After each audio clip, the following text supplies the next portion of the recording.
جو کھلنے کے بعد یا آئندہ چل کے وہ پھول بنتے ہیں، اور بچے وہ پھول ہیں جن کی وجہ سے انسانی چمنستان میں خوشبوؤں کا بسیرا ہوتا ہے۔ بچے اگر نہ ہوں تو انسانی مرغزاروں میں، انسانی چمن میں مرجھاہٹ پیدا ہو جائے، ویرانی ہو جائے، سنسانی پیدا ہو جائے۔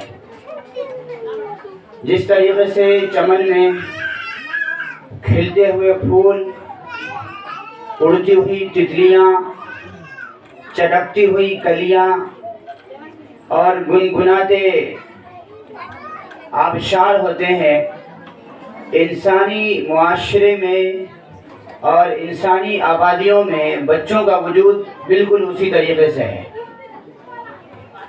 بچے نہ ہو تو گھر بالکل ویران ہو جاتا ہے، گھر کی رونق ختم ہو جاتی ہے۔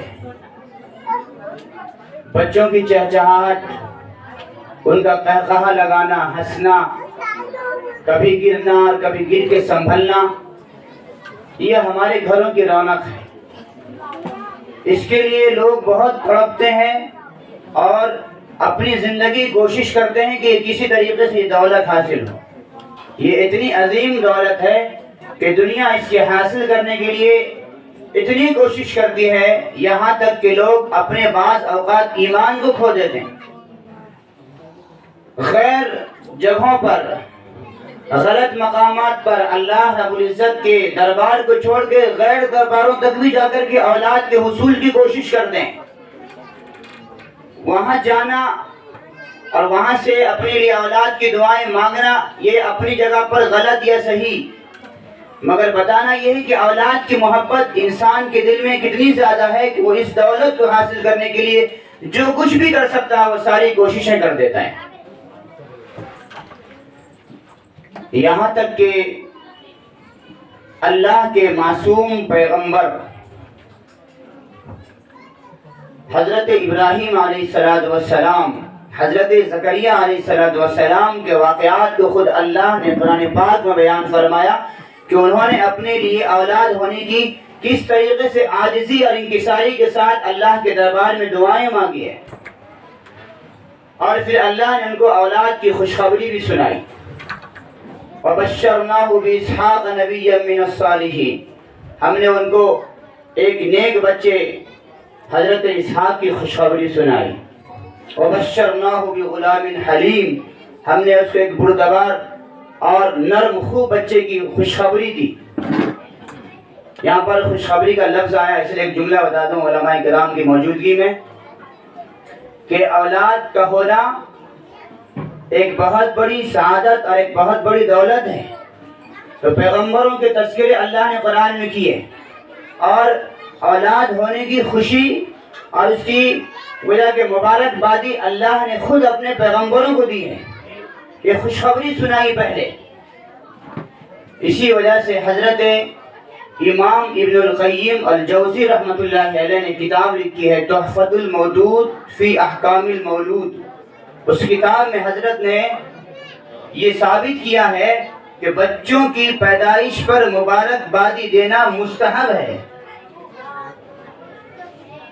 اس میں بہت سارے واقعات اور بچوں کے احکامات ذکر کیا، اس میں یہ فرمایا کہ بچوں کے پیدائش پر مبارک بادی کا دینا، خوشی کا اظہار کرنا اور بچے والوں کو جا کر کے ان کے سامنے ان کی خوشی کا اظہار کرنا، یہ استحباب میں سے ہے۔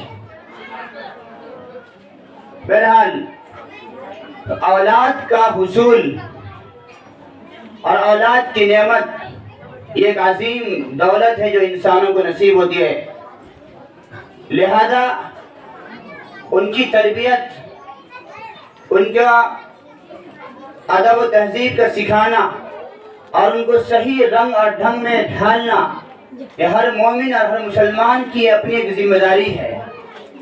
اسی وجہ سے قرآن شریف میں بھی اور احادیث مبارکہ میں اللہ تعالیٰ نے اس کے رسول صلی اللہ علیہ وسلم نے بچوں کے مستقل احکام بیان فرمائے، صرف ایک مسئلے میں نہیں، نماز کا مسئلہ ہو، طلاق اور خلا کا مسئلہ ہو، ایمان کا مسئلہ ہو، ہر چیز میں بچوں کے مسائل الگ الگ بیان کیے گئے شریعت کے اندر. یہاں تک کہ بچوں کے نام رکھنے، بچوں کے پیدائش کے احکامات، بچوں کی تعلیم و تربیت اور بچوں کے ایمان و اسلام کی تذکرے باضابطہ احادیث میں کیے گئے. خاص طور پر اللہ کے نبی صلی اللہ علیہ وسلم نے اولاد کے 3 حقوق بیان فرمائے. ان 3 حقوق کو یاد رکھنا اور اس کو ذمہ داری سمجھنا ہر والدین کی اپنی ایک ذمہ داری ہے. میں بہت کم وقت میں مختصر طور پر خلاصے کے طور پر کچھ باتیں اس سلسلے میں عرض کروں گا.